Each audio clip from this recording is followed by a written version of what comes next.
검찰의 산업부 블랙리스트 수사가 한창인 가운데 윤석열 정부에서도 전 정권 인사들과 불편한 동거가 이어지며 급기야 국무회의 배제를 선언했습니다. 정권이 바뀔 때마다 비슷한 논란이 되풀이되면서 제도 자체를 손봐야 한다는 목소리도 나옵니다. 김태민 기자의 보도입니다.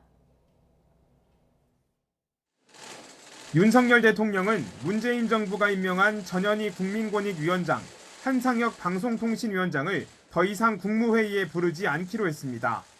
사실상의 사퇴 종용이라는 해석에 대해 윤 대통령은 이렇게 답했습니다.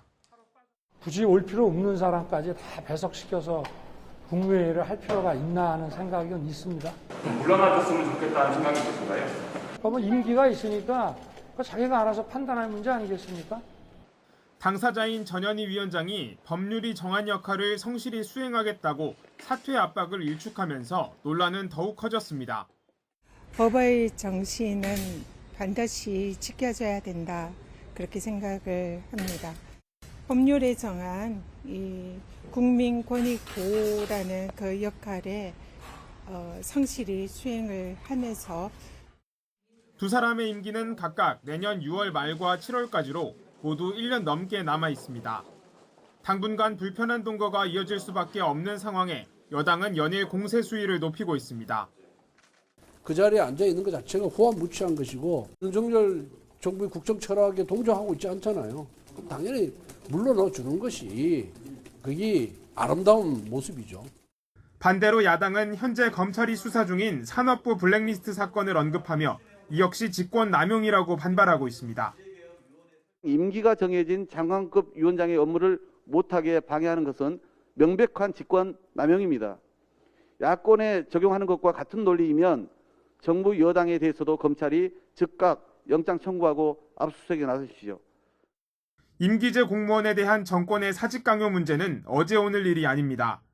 이미 문재인 정부 초반 산하기관 임원의 사퇴를 종용한 환경부 블랙리스트 사건으로 김은경 전 장관의 유죄가 확정됐습니다.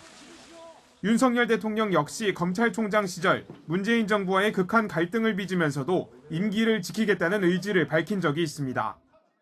임기라고 하는 거는 취임하면서 국민들과 한 약속이니까 어떤 압력이 있더라도 제가 할 소임은 다 할 생각입니다.